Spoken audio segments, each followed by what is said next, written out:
ಓಂ ಶ್ರೀ ಗುರುಭ್ಯೋ ನಮಃ ಹರಿ ಓಂ. ಅಖಂಡಮಂಡಲಾಕಾರಂ ವ್ಯಾಪ್ತಂ ವೇನ ಚರಾಚರಂ ತತ್ಪದಂ ದರ್ಶಿತಂ ವೇನ ತಸ್ಮೈ ಶ್ರೀ ಗುರವೇ ನಮಃ. ಗುರುಂ ಗಣಪತಿಂ ದುರ್ಗಾಂ ಭಾಸ್ಕರಂ ಶಿವಮಚ್ಯುತಂ ಬ್ರಹ್ಮಾಣಂ ಗಿರಿಜಾಂ ಲಕ್ಷ್ಮೀಂ ವಾಣೀಂ ವಂದೇ ವಿಭೂತಯೇ. ಎಲ್ಲ ಆತ್ಮೀಯ ಪ್ರಿಯ ಪ್ರೇಕ್ಷಕ ಮಿತ್ರರೇ, ಡಿಸೆಂಬರ್ ತಿಂಗಳಲ್ಲಿ ಮೀನ ರಾಶಿಯವರಿಗೆ ಹೇಗಿದೆ? ಏನಾದರೂ ಲಾಭವಾಗುತ್ತಾ, ಶುಭವಿದೆಯಾ, ಅಥವಾ ಇನ್ನೂ ಕೂಡ ಕಷ್ಟವೇ ನಷ್ಟವೇ ಇದೆಯಾ ಎಂಬಂಥ ಎಲ್ಲ ವಿಷಯಗಳನ್ನು ಕೂಡ ನಾವು ತಿಳ್ಕೊಳ್ಳೋಣ. ನೋಡಿ, ಮೀನ ರಾಶಿ ಅಂದ ತಕ್ಷಣವೇ ಪೂರ್ವಾಭಾದ್ರ ನಕ್ಷತ್ರ 4ನೇ ಪಾದ, ಉತ್ತರಾಭಾದ್ರ ನಕ್ಷತ್ರ 1, 2, 3 4ನೇ ಪಾದ, ರೇವತಿ ನಕ್ಷತ್ರ 1 ರಿಂದ 4 ಪಾದ. ನಿಮಗೆ ಒಂದು ನಕ್ಷತ್ರ ಪರಿಹಾರಗಳನ್ನು ಕೂಡ ಹೇಳಲಿಕ್ಕಿದ್ದೇನೆ. ಹಾಗಾಗಿ ವಿಡಿಯೋ ಮುಗಿವರೆಗೂ ಕೂಡ ನೀವು ನೋಡ್ತಾ ಇರಿ. ನಾವು ಹೇಳುವಂಥದ್ದು ಇದು ಗೋಚಾರ ಫಲ. ನಿಮ್ಮ ಜಾತಕದ ಮೇಲೆ, ದಶಾಭುಕ್ತಿಗಳ ಮೇಲೆ ಸ್ವಲ್ಪ ವ್ಯತ್ಯಾಸಗಳು ಕೂಡ ಇರಬಹುದು. ಇದೇ ಸರ್ವಕಾಲೀನ ಅಥವಾ ಇದೇ ಸರಿಯಾದಂತಹ ಫಲ ಹೇಳುವಂಥದ್ದು ಕೂಡ ಅಲ್ಲ. ಹಾಗಾಗಿ ಎಷ್ಟು ಸಾಧ್ಯ ಆಗುತ್ತೋ ಅಷ್ಟು ನಾವು ಭಗವಂತನನ್ನು ಆರಾಧನೆ ಮಾಡುವಂಥದ್ದು, ಅದರ ಜೊತೆಯಲ್ಲಿ ನಾವು ನಮ್ಮ ಕಷ್ಟ ಬಂದಾಗ ಆ ಭಗವಂತನನ್ನೇ ಸದಾಕಾಲ ಬೇಡ್ಕೊಳ್ಳುವಂಥ ಪ್ರಯತ್ನ ಮಾಡೋಣ. ರಾಶಿಯಲ್ಲಿ ರಾಹು, ತೃತೀಯ ರಾಶಿಯಲ್ಲಿ ಗುರು, ಅವನು ವಕ್ರವಾಗಿ 2ನೇ ರಾಶಿಗೆ ಬಂದಿದ್ದಾನೆ. ಪಂಚಮದ ಕುಜ, ಇದು ಬಹಳ ಒಳ್ಳೆ ರೀತಿಯಾದಂಥ ಫಲ ಮೀನರಾಶಿಯವರಿಗೆ. ಹಾಗೆ ಷಷ್ಠ ಯಾರಲ್ಲ ಸಪ್ತಮದ ಕೇತು, ಅಷ್ಟಮ ಯಾರಲ್ಲ ನವಮ ರಾಶಿ ರವಿ ಬುಧರು. ಹಾಗೆ 11ನೇ ರಾಶಿಯಲ್ಲಿ ಆರಂಭದಲ್ಲಿ ಶುಕ್ರ, ವಿಕ್ರವಾದಂಥ ಶನಿ ಜೊತೆಗಿದ್ದಾನೆ. ಅನಂತರ ಶುಕ್ರನೂ ಕೂಡ 12ನೇ ರಾಶಿಗೆ ಬಂದುಬಿಡ್ತಾನೆ. 2ನೇ ತಾರೀಕು ಅನಂತರ ಶುಕ್ರನೂ ಕೂಡ ಪರಿವರ್ತನೆ ಆಗ್ತಾನೆ.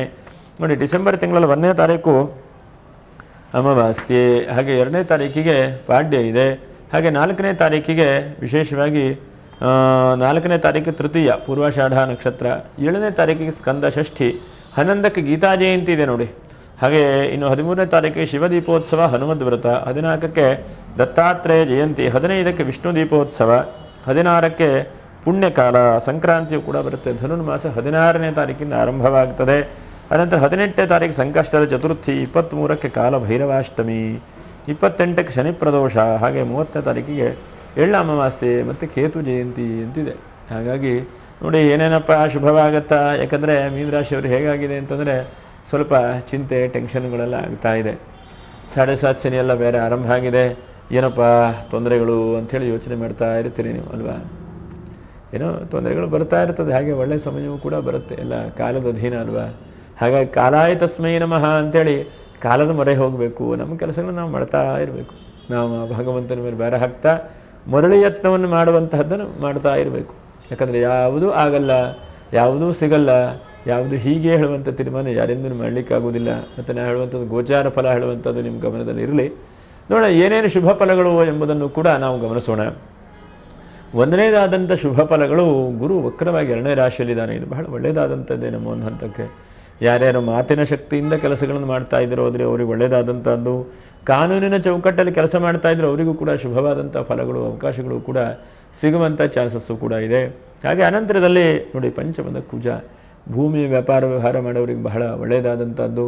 ಮತ್ತು ಸಂತಾನಾದಿಗಳು ಇಲ್ಲದೇ ಇದ್ದವರು ಬಹಳ ಪ್ರಯತ್ನ ಮಾಡ್ತಾ ಇರ್ತೀರಿ, ಸಂತಾನ ಆಗಲಿ ಅಂಥೇಳಿ ಎಲ್ಲೋ ಒಂದು ಕಡೆಗೆ ಸತ್ಸಂತಾನಗಳು ಕೂಡ ಆಗುವಂಥ ಸಾಧ್ಯತೆಗಳನ್ನು ಕೂಡ ನಾವು ಕಾಣಬಹುದು. ಹಾಗೆ ತೃತೀಯ ರಾಶಿಯಲ್ಲಿರುವಂಥ ಗುರು 2ನೇ ರಾಶಿಯಲ್ಲಿದ್ದಾನೆ. ಹಾಗಾಗಿ ಕುಟುಂಬ ಸ್ಥಾನ ಭದ್ರವಾಗುವಂಥ ಸಾಧ್ಯತೆಗಳು ಕಾಣಿಸ್ತದೆ.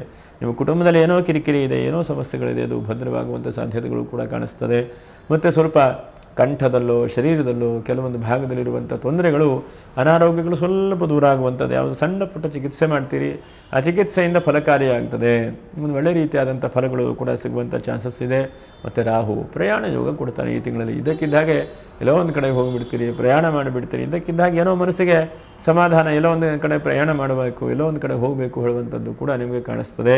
ಅನಂತರದಲ್ಲಿ ಸಪ್ತಮದ ಕೇತುವನ್ನು ಮಾಡ್ತಾನೆ ಅಂತಂದರೆ ತಂದೆ ತಾಯಿಯವರ ವಿಶೇಷವಾದಂಥ ಆಶೀರ್ವಾದ ಮತ್ತು ಹಿರಿಯರ ಆಶೀರ್ವಾದ, ಗುರುಗಳ ಆಶೀರ್ವಾದವು ಕೂಡ ಈ ತಿಂಗಳಲ್ಲಿ ಸಿಗಲಿಕ್ಕಿದೆ.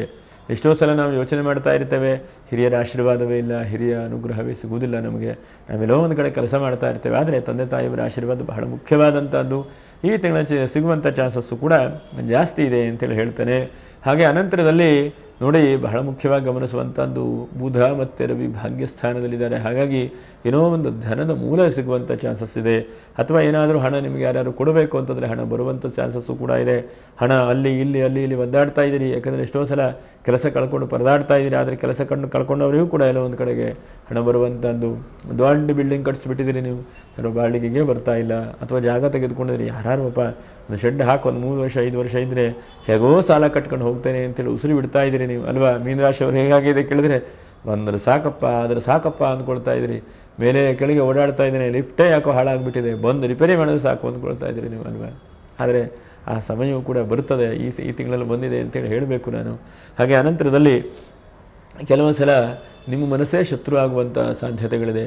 ಯಾಕಂದರೆ ಎಷ್ಟೋ ಸಲ ನಾವು ಯೋಚನೆ ಮಾಡ್ತಾ ಇದ್ದೇವೆ, ಆತ್ಮೈವ ಹ್ಯಾತ್ಮನೋ ಬಂಧು ಆತ್ಮೈವ ರಿಪುರಾತ್ಮನಃ ಅಂತ. ಕೆಲವೊಂದು ಸಲ ನಮಗೆ ನಾವೇ ಶತ್ರುಗಳು, ನಮಗೆ ನಾವೇ ಮಿತ್ರರಾಗಿಬಿಡ್ತೇವೆ. ಹಾಗಾಗಿ ಆದಷ್ಟು ನಮ್ಮನ್ನು ಈ ತಿಂಗಳಲ್ಲಿ ನಾವೇ ಕಾದುಕೊಳ್ಳುವಂತಹ ಪ್ರಯತ್ನವನ್ನು ಮಾಡಬೇಕು. ಆತ್ಮಸ್ಥೈರ್ಯದಿಂದ ಸಾಧನೆ ಮಾಡ್ತಾನೆ ಹೇಳುವಂಥ ಹಠಗಳನ್ನು ಜಾಸ್ತಿ ಮಾಡಬೇಕು. ಯಾಕಂದರೆ ಆತ್ಮಕಾರಕನಾದಂತಹ ರವಿಯು ಈ ರಾಶಿಗೆ ಷಷ್ಠಾಧಿಪತಿಯಾದಂತಹ ರವಿಯೂ ಕೂಡ ಭಾಗ್ಯಕ್ಕೆ ಬಂದು ಕೂತಿದ್ದಾನೆ. ಹಾಗಾಗಿ ಏನು ಮಾಡಬೇಕು, ಈ ತಿಂಗಳಲ್ಲಿ ಬೆಳಗ್ಗೆ ಎದ್ದ ತಕ್ಷಣವೇ ಸಾಧನೆ ಮಾಡ್ತೇನೆ, ನನಗೆ ಸಿಗತ್ತೆ, ಇದು ಆಗತ್ತೆ ಹೇಳುವಂಥ ಪ್ರಯತ್ನವನ್ನು ಮಾಡಬೇಕು.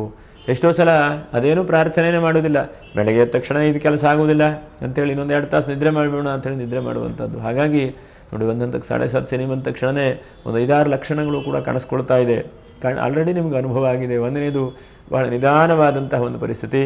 ಎರಡನೇದಾಗಿ ಬಹಳ ಮುಖ್ಯವಾಗಿ ಆಲಸ್ಯತನ ಅಂತಂದರೆ ನಾಳೆ ಮಾಡಿದ್ರೆ ಆಯಿತು, ನಾಡಿದ್ದು ಮಾಡಿದ್ರೆ ಆಯಿತು, ಅಥವಾ ಇಲ್ಲ ಒಂದು ತಿಂಗಳು ಮಾಡೋಣ, ಅಥವಾ ನಾಳೆ ಅಂತ ಹೇಳುವಂಥದ್ದಾಗುತ್ತೆ. ಹಾಗಾಗಿ ದೊಡ್ಡ ಶತ್ರು ಯಾರು ಅದಕ್ಕೆ ಹೇಳಿದೆ, ಆತ್ಮೈವ ಹ್ಯಾತ್ಮನೋ ಬಂಧು ಅಂತ ಹೇಳಿದೆ. ನಿಮಗೆ ಅರ್ಥ ಏನು? ದೊಡ್ಡ ಶತ್ರು ಯಾರಪ್ಪ ಅಂತ ನಮಗೆ ನಾವೇ ಶತ್ರುಗಳು. ಆಲಸ್ಯಂ ಹಿ ಮನುಷ್ಯಾಣಂ ಶರೀರಸ್ಥೋ ಮಹಾನ್ ರಿಪುಹು. ಶತ್ರು ಯಾವುದು? ಆಲಸ್ಯವೇ ನಮ್ಮ ಶತ್ರು ಅಲ್ವಾ. ಹಾಗಾಗಿ ಇಂತಹ ಆಲಸ್ಯತನವನ್ನು ನಾವು ಫಸ್ಟ್ ಹೊರಗಡೆ ಹಾಕುವಂಥ ಒಂದು ಪ್ರಯತ್ನವನ್ನು ಮಾಡಿ, ಒಂದು ಹಂತಕ್ಕೆ ಒಂದು ಸ್ಟೆಪ್ಪನ್ನು ಇಡಬೇಕು. ನೀವು ಇಟ್ಟ ಮೇಲೆ ಮುಂದೆ ಆಗುತ್ತೆ. ನಿಮಗೆ ಆ ಸ್ಟೆಪ್ಪೇ ಇಡಲಿಲ್ಲ ಅಂತಂದರೆ ಮುಂದೆ ಆಗುವಂಥ ಸಾಧ್ಯತೆಗಳು ಹೇಗೆ ಅಲ್ವಾ. ಹಾಗಾಗಿ ಅದನ್ನು ಮಾಡುವಂಥ ಪ್ರಯತ್ನವನ್ನು ಮಾಡಿ. ಗೃಹಿಣಿಯರಿಗೆ ಬಹಳ ಶುಭ ಅಂತೇಳಿ ಹೇಳ್ಬೋದು ಈ ತಿಂಗಳಲ್ಲಿ. ಗೃಹಿಣಿಯರಿಗೆ ಎಲ್ಲೋ ಒಂದು ಕಡೆಗೆ ಆರ್ಥಿಕವಾದಂತಹ ಲಾಭಾಂಶಗಳು ಸಿಗುವಂಥದ್ದು, ಮತ್ತು ನಿಮ್ಮ ಮನಸ್ಸಿಗೆ ಬೇಕಾದಂತಹ ಲಾಭಾಂಶಗಳು ಕೂಡ ಸಿಗುತ್ತದೆ ಅಂತೇಳಿ ಹೇಳ್ಬೋದು ಈ ತಿಂಗಳಲ್ಲಿ. ಮತ್ತು ಯಾರೋ ಲವ್ ಮಾಡ್ತಾ ಇದ್ದೀರಿ, ಮದುವೆ ಮಾಡ್ಕೊಳ್ಬೇಕು, ಕಿರಿಕಿರಿ ಆಗ್ತಾ ಇದ್ದಾರೆ, ಅದೆಲ್ಲ ಪರಿಹಾರ ಆಗಿ ಯಾವುದೊಂದು ವಿವಾಹಕ್ಕೂ ದಾರಿಗಳಾಗುವಂಥ ಸಾಧ್ಯತೆಗಳಿದ್ದಾವೆ. ಮುಂಚೆ ನಾನು ಹೇಳಿದಾಗೆ ಸ್ವಲ್ಪ ಒಂದು 5-6 ರೀತಿಯಾದಂಥ ಆಸೆಗಳು ಈ ತಿಂಗಳಲ್ಲಿ ನೆರವೇರಬಹುದು. ಒಂದನೇದಾಗಿ ಮಕ್ಕಳು ಬಹಳ ಚೆನ್ನಾಗಿ ಓದಬೇಕಪ್ಪ ಅಂಥೇಳಿ ನಿಮ್ಮ ಮನಸ್ಸು ಇರ್ತದೆ ಅಲ್ವಾ. ಹಾಗಾಗಿ ಆ ಮಕ್ಕಳು ಒಳ್ಳೆಯ ರೀತಿಯಾಗಿ ಓದುವಂತಹ ಪ್ರಯತ್ನಗಳು ಕೂಡ ಆಗಬಹುದು. ಹಾಗೆ ಎರಡನೇದಾಗಿ ನಿಮಗೆ ನಿಮ್ಮ ಆರೋಗ್ಯವನ್ನು ರಕ್ಷಣೆ ಮಾಡ್ತಾ ಇದ್ದೀರಿ, ಆದರೂ ಕೂಡ ತೊಂದರೆ ಬರ್ತಾ ಇದೆ. ಹಾಗಂತ ಅನಾರೋಗ್ಯಗಳು ಸ್ವಲ್ಪ ದೂರ ಆಗುವಂಥ ಸಾಧ್ಯತೆಗಳು, ಆರೋಗ್ಯದ ಕಡೆಗೆ ಬರುವಂಥ ಸಾಧ್ಯತೆಗಳು.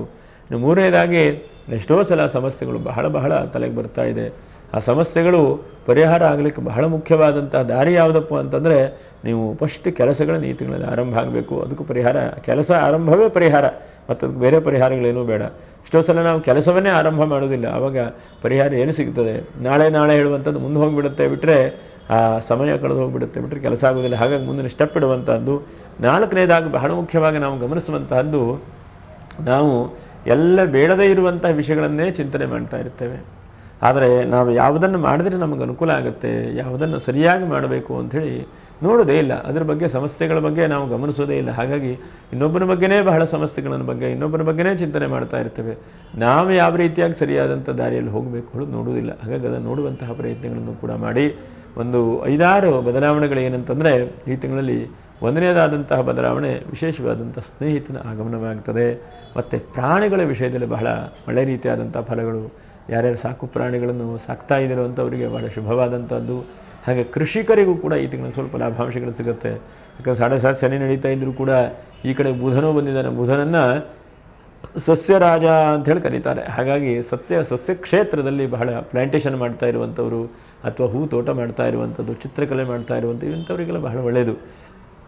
ಎಷ್ಟೋ ಜನ ಇವತ್ತಿನ ದಿವಸ ಆರ್ಟ್ ಚೆನ್ನಾಗಿ ಚಿತ್ರ ಬರೀತಾರೆ, ಅದರಿಂದ ಹೆಚ್ಚಿನದಾದಂಥ ಹಣಗಳನ್ನು ಕೂಡ ಸಂಪಾದನೆ ಮಾಡ್ತಾರೆ. ಅಂತಹ ಕಲೆಗಳ ಅಭಿರುಚಿ ಬೇಕು. ಮೀನರಾಶಿಯವರಿಗೆ ಕಲೆಗಳ ಅಭಿರುಚಿ ಇದೆ. ನಿಮ್ಮ ಬುದ್ಧಿ ಭಾಳ ಸೂಕ್ಷ್ಮವಾದಂಥ ಬುದ್ಧಿ ಇದೆ, ನಿಮ್ಮ ಬುದ್ಧಿ ಸುಲಭವಾದದ್ದಲ್ಲ. ಆದರೆ ಏನಾಗ್ತದೆ ಕೇಳಿದ್ರೆ, ಆಲಸ್ಯದಿಂದ ಹಾಳಾಗಿಬಿಡ್ತದೆ, ಅಥವಾ ನಾಳೆ ಮಾಡೋಣ ಹೇಳುವಂಥದ್ದಿಂದ ಹಾಳಾಗೋಗ್ತದೆ. ಹಾಗೆ ಅನಂತರದಲ್ಲಿ ಬಹಳ ಮುಖ್ಯವಾಗಿ ಯಾರ್ಯಾರು ಚಿತ್ರಗಳನ್ನು ಬಳಸ್ತಾ ಇರುವಂಥವರು, ಅದರ ಜೊತೆಗೆ ಡಿಜಿಟಲ್ ಮಾರ್ಕೆಟಿಂಗ್ ಮಾಡ್ತಾ ಇರುವಂಥವರು, ಮಾಧ್ಯಮ ಕ್ಷೇತ್ರದಲ್ಲಿದ್ದಂಥವರು, ಇಂಥವರಿಗೆಲ್ಲ ಈ ತಿಂಗಳಲ್ಲಿ ಒಳ್ಳೆ ರೀತಿಯಾದಂಥ ಲಾಭಾಂಶಗಳು ಕೂಡ ಸಿಗುತ್ತದೆ. ಎಷ್ಟೋ ಸಲ ಯಾವುದು ಮಾಡಿದ್ರು ಎಷ್ಟೇ ಆ್ಯಕ್ಟಿಂಗ್ ಮಾಡಿದ್ರು ಸರಿಯಾಗೋದಿಲ್ಲ ಅಂದ್ಕೊಳ್ತಾ ಇರ್ತೀರಿ. ಆ ತಿಂಗಳಲ್ಲಿ ಅವಕಾಶಗಳು ಕೂಡ ಸಿಗುತ್ತೆ, ಅದರಲ್ಲಿ ಅಭಿವೃದ್ಧಿ ಆಗುವಂಥ ಸಾಧ್ಯತೆಗಳು ಕೂಡ ಕಾಣಿಸ್ತದೆ. ಇದೆಲ್ಲ ನಿಮಗೆ ಬಹಳ ಶುಭವಾದಂಥದ್ದು. ಒಂದು 3 ಜಾಗ್ರತೆ. ಒಂದನೇದಾಗಿ ಮನೆಯಲ್ಲಿ ನೀರಿನ ಸಣ್ಣ ಪುಟ್ಟ ಸಮಸ್ಯೆಗಳು ಬರುವಂಥದ್ದಿದೆ. ಹಾಗೆ ಬೆಂಕಿನಿಂದ ಏನಾದರೂ ಸಣ್ಣ ಪುಟ್ಟ ಕಿರಿಕಿರಿಗಳಾಗುವಂಥ ಸಾಧ್ಯತೆಗಳಿದೆ. ಹಾಗಾಗಿ ಮನೆಯನ್ನು ಸರಿಯಾಗಿ ನೋಡಿಕೊಂಡು ಕೆಲಸ ಮಾಡುವಂಥದ್ದನ್ನು ಮಾಡಿ. ಹಾಗೆ 4ನೇದಾಗಿ ಎಷ್ಟಾಗತ್ತೋ ಅಷ್ಟು ನೀವು ನಿಮ್ಮ ಮನಸ್ಸನ್ನು ಈ ತಿಂಗಳಲ್ಲಿ ಹತೋಟಿಯಲ್ಲಿ ಇಟ್ಕೊಂಡು ಧ್ಯಾನ ಯೋಗಗಳನ್ನು ಜಾಸ್ತಿ ಮಾಡ್ತಾ ಬನ್ನಿ. ಇಷ್ಟು ಮಾಡಿದ್ರೆ ಮೀನರಾಶಿಯನ್ನು ಹಿಡಿಲಿಕ್ಕಾಗ್ತದೆಯಾ? 12ನೇ ರಾಶಿ 24ನೇ ಇಸ್ವಿಯ ಇದು ತಿಂಗಳ ಭವಿಷ್ಯ ಮುಗದೇ ಹೋಯಿತು ನೋಡ್ತಾ ಇದ್ದಂತೆ ಅಲ್ವಾ. ಹಾಗಾಗಿ ದೈವಾನುಗ್ರಹವಾಗಲಿ. ನಕ್ಷತ್ರ ಪರಿಹಾರಗಳೇನು? ಕಷ್ಟದ ಪರಿಹಾರಕ್ಕೆ ಒಂದು ಪೂರ್ವಭಾದ್ರ ನಕ್ಷತ್ರ 4ನೇ ಪಾದ. ಇಷ್ಟು ಸಾಧ್ಯ ಆಗುತ್ತೋ ಅಷ್ಟು ಲಲಿತಾ ಸಹಸ್ರನಾಮ ಹೇಳಿದ್ರು ಸಂಜೆ ಸಮಯದಲ್ಲಿ. ಲಲಿತಾ ಸಹಸ್ರನಾಮ ಆ ಜಗನ್ಮಾತೆ ಎಲ್ಲದಕ್ಕೂ ಕೂಡ ಅನುಗ್ರಹ ಮಾಡ್ತಾಳೆ. ಯಾರು ಭಕ್ತಿಯಿಂದ ದೇವಿಯನ್ನು ನಂಬುತ್ತಾರೋ ಅಂಥವರಿಗೆ ಎಲ್ಲವನ್ನು ಕೂಡ ಅನುಗ್ರಹ ಮಾಡುವಂಥ ಶಕ್ತಿ ಆ ಜಗದಂಬಿಕೆಯಲ್ಲಿದೆ. ಆ ಜಗದಂಬೆಯನ್ನು ಭಕ್ತಿಯನ್ನು ಪ್ರಾರ್ಥನೆ ಮಾಡಿ ಲಲಿತಾ ಸಹಸ್ರನಾಮ ಪ್ರಯತ್ನ ಮಾಡಿ. ನೀವು ಧನುರ್ಮಾಸ ಶುರುವಾಗ್ತಾ ಇದೆ, ಪ್ರಯತ್ನ ಮಾಡಿ ನೋಡಿ. ಮಾಡದೇ ಇದ್ದವರು ಮಾಡಿ ನೋಡಿ, ಅನುಕೂಲ ಆಗುತ್ತೆ. ಉತ್ತರಭಾದ್ರ ನಕ್ಷತ್ರ ನೋಡಿ, ಧನುರ್ಮಾಸ ಶುರುವಾಗ್ತದೆ 16ನೇ ತಾರೀಕಿಂದ. ಆದಷ್ಟು ಎಡಬಿಡದೇ ಇದ್ದ ಹಾಗೆ ನೀವು ಶಿವನನ್ನು, ವಿಷ್ಣುವನ್ನು, ಯಾವುದಾದ್ರು ಒಂದು ದೇವರನ್ನು ಅಥವಾ ನಿಮ್ಮ ಕುಲದೇವರನ್ನು ನಿಮ್ಮ ಮನೆ ಹತ್ತಿರದಲ್ಲಿ ಯಾವ ದೇವಸ್ಥಾನ ದೇವರ ಗುಡಿ ಇದೆಯಲ್ಲಿ ಹೋಗಿ ಈ ಧನುರ್ಮಾಸದಲ್ಲಿ ಒಂದು ಅದೇನೋ ಹೇಳ್ತಾರಲ್ಲ ಕಂಕಣ ಕಟ್ಕೊಂಡು ಮಾಡೋದು ಅಂತ ಹೇಳ್ತಾರಲ್ಲ, ಹಾಗೆ ಕಂಕಣ ಕಟ್ಟಿಕೊಂಡು ಮಾಡುವಂಥ ಪ್ರಯತ್ನವನ್ನು ಮಾಡಿ. ದೇವರ ಪೂಜೆ ನಮಸ್ಕಾರ ಆರಾಧನೆ ಮಾಡಿ. ಅದರಿಂದ ಬಹಳ ಶುಭವಾಗುತ್ತೆ. ಎಷ್ಟೋ ಸಲ ನಾವು ನೋಡ್ತಾ ಇರ್ತೇವೆ ನಮ್ಮ ಕೈಲಿ ಏನೂ ಕೂಡ ಮಾಡಲಿಕ್ಕೆ ಆಗುವುದಿಲ್ಲ, ಆದರೆ ಈ ನಿಮಿತ್ತವಾದರೂ ಕೂಡ ಮಾಡುವಂಥ ಅವಕಾಶಗಳಾಗುತ್ತೆ. ಇನ್ನು ರೇವತಿ ನಕ್ಷತ್ರ, ನೀವು ಅಷ್ಟೇ ಧನುರ್ಮಾಸದಲ್ಲಿ ದೇವತಾರಾಧನೆ ಮಾಡಿ, ಅಶ್ವತ್ಥ ಮರದ ಪ್ರದಕ್ಷಿಣೆ ಮಾಡಿ. ಮತ್ತು ವಿಶೇಷವಾಗಿ ಈ ಧನುರ್ಮಾಸ ಆರಂಭದಿಂದ ಕೊನೆಯವರೆಗೂ ಕೂಡ ಕ್ಷೀರಾಭಿಷೇಕ ಮಾಡಿಸುವಂಥದ್ದು ಅಥವಾ ಈಶ್ವರನಿಗೆ ಆರಾಧನೆ ಮಾಡುವಂಥದ್ದು ಹೀಗೆಲ್ಲ ಮಾಡ್ತಾ ಬನ್ನಿ. ಇದಿಷ್ಟು ಮಾಡಿದರೆ ನಿಮಗೆ ಹೆಚ್ಚಿನದಾದಂಥ ಲಾಭಾಂಶಗಳನ್ನು ಭಗವಂತ ಅನುಗ್ರಹ ಮಾಡ್ತಾನೆ. ಒಟ್ಟಿನಲ್ಲಿ ಎಲ್ಲ ಪರಿವರ್ತನೆಗಳೆಲ್ಲ ಇದೆ. ಆಲಸ್ಯವನ್ನು ಬಿಡುವಂಥ ಪ್ರಯತ್ನ ಮಾಡಿ. ಭಗವಂತರು ಶುಭವನ್ನು ಉಂಟು ಮಾಡಲಿ. ಲೋಕ ಸಮಸ್ತ ಸುಖಿನೋ ಭವಂತು. ಸಮಸ್ತ ಸನ್ಮಂಗಲಾನಿ ಭವಂತು. ನಮಸ್ಕಾರ.